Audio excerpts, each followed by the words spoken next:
관리들이라고 이렇게 이름을 쓰고 있습니다.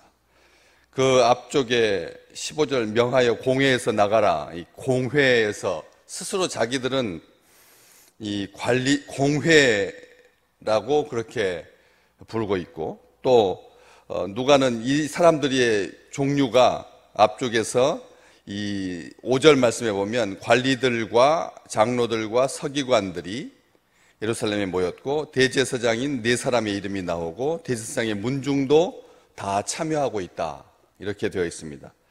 관리들과 그리고 장로들과 서기관들 그리고 대제사장과 대제사장의 문중인데 그들은 자기들을 일컬어서 공회라고, 산헤드린이다, 공회다 이렇게 평가하고 있고, 그리고 21절 말씀에 누가는 그 관리들이 백성들 때문에 그들을 어떻게 처벌할지 방법을 찾지 못하고 이렇게 쓰고 있습니다.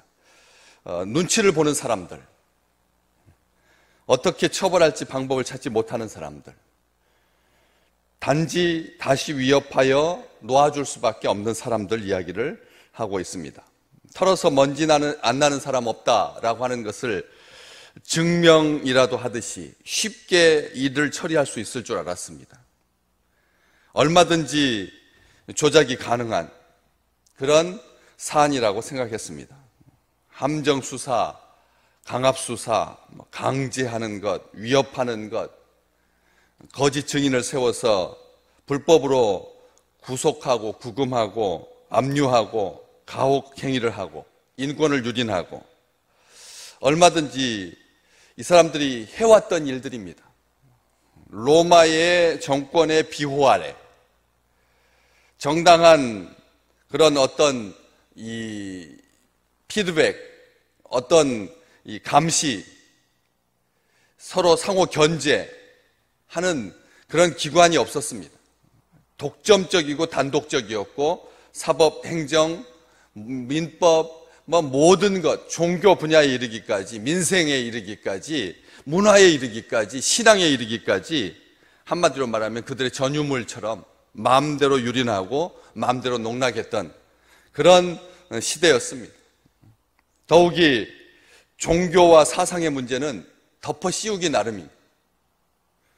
없는 것도 있는 것처럼 만들 수가 있고 있는 것도 없는 것처럼 만들 수가 있는, 한 나라의 왕조차도 왕궁 앞에 있는 포도원을 빼앗기 위해서 증인 두 사람을 세워서 나봇의 포도원을 빼앗을 수 있을 만큼 그렇게 왕이기 때문에 눈치를 보고 쩔쩔맸지만 이세벨의 농간에 의해서 생명을 빼앗고 포도원을 빼앗았던 역사를 우리는 성경에서 보고 있습니다. 알 수 있습니다. 문제될 게 없었습니다.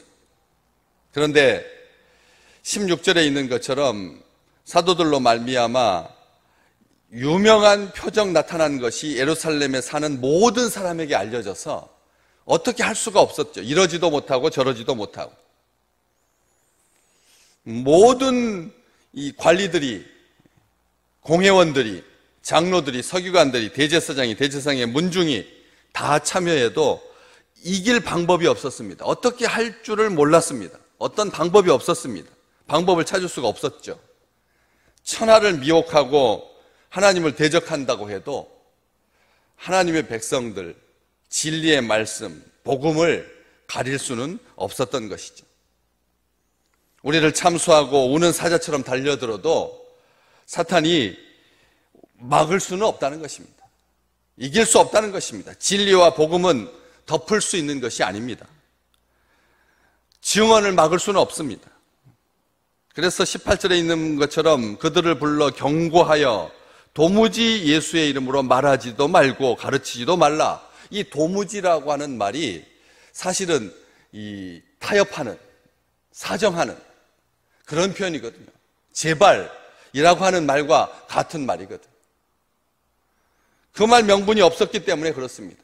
도무지 예수의 이름으로 말하지도 말고 가르치지도 말라, 이렇게 경고했다라고 누가는 기록하고 있고, 오늘 21절에서는 다시 위협하여, 경고와 위협을 반복할 뿐입니다. 그 수위를 어떻게 조절할지 못해서 얼마만큼 가야 되는지, 어떻게 해야 되는지 자기들 스스로도 어떻게 할 방법이 없어서 어느 선까지가 적절한 선인지 이것을 알 수가 없었다라고 하는 것입니다. 다시 위협하여 놓아줄 수밖에 없었습니다. 위협이 다였습니다. 거칠게 위협할 뿐이었습니다. 그것을 반복할 뿐입니다. 다른 도리가 없이 속수무책입니다. 어떠한 회방도, 사탄의 어떠한 회방도 하나님의 일을 막거나 멈추게 할 수는 없다는 것입니다. 하나님께서 역사하시는 일을 사탄이 막을 수 없습니다. 하나님께서 허용하시지 않으면 막을 방법이 전혀 없다는 것이죠. 멈출 수가 없다라고 하는 것입니다. 하나님께서 오늘 또 믿음의 백성들과 함께 계시면서 하나님의 나라의 일을 보고 듣게 하실 것입니다. 그러면 우리는 베드로와 요한처럼 하나님 앞에서 너희 말을 듣는 것이 하나님의 말씀을 듣는 것보다 옳은가 판단하라. 우리는 보고 들은 것을 말하지 아니할 수 없다. 단호하게 말할 것입니다. 낙심하거나 두려워하지 말라는 말이죠. 위협은 위협일 뿐입니다. 담대한 믿음 앞에서는 위협과 경고는 무용지물입니다. 오히려 경고와 위협은 하나님의 말씀이 살아있고 하나님의 말씀이 진리라고 하는 것을 더욱 더 드러나게 할 뿐인 것이죠. 오늘 말씀 모든 사람이 그 된 일을 보고 하나님께 영광을 돌림이라. 누가는 그렇게 분명하게 기록하고 있습니다. 위협하여서 놓아주는 것을 보고 그 된 일을 보고 사람들이 모든 사람이라고 기록되어 있습니다. 과장이나 허풍이 아닙니다. 하나님의 말씀이, 하나님의 백성이 갇히지 않는 것, 이것을 보고 세상은 하나님께 영광을 돌리게 되어 있다라고 하는 것입니다. 위협은, 경고는, 협박은, 조롱은, 박해는 포장된 두려움일 뿐입니다. 위협은 포장된 두려움에 불과합니다. 오늘 많은 사람들이 위협합니다. 서로를 위협하죠. 자기 안전거리 이내에 들어오지 못하도록 으르렁거립니다. 자기 밥그릇 빼앗기지 않으려고 으르렁거립니다.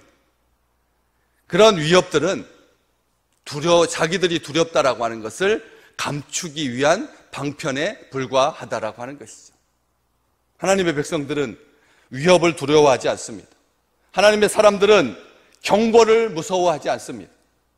하나님의 나라의 일을, 우리가 본 일을, 우리가 들은 일을, 우리가 믿은 일을 하나님께서 선포하게 하시고 증언하게 하실 것입니다. 그런 기회를 우리에게 주시라고 오히려 더 적극적으로 기도해야 합니다. 우리가 이 복음을, 하나님 나라를, 예수 그리스도를, 하나님 나라의 권세를, 주님의 이름을 선포할 수 있는 기회를 우리에게 허락해 주십시오. 해서 하나님이 영광 받으시기를 소원합니다. 원합니다. 간절히 구하는 믿음의 백성들 되시기를 주의 이름으로 축복합니다. 강하고 담대하게 하시고 이기게 하시고 능히 물리치게 하시고 복음이 위축되지 않게 하시고 하나님 나라의 확산이 온 전염병을 이기고 이 세상의 모든 위협과 경고를 이겨서 하나님이 영광 받으시게 될 바로 그날을 꿈꾸며 나아가는 오늘 하루가 되시기를 주의 이름으로 축복합니다.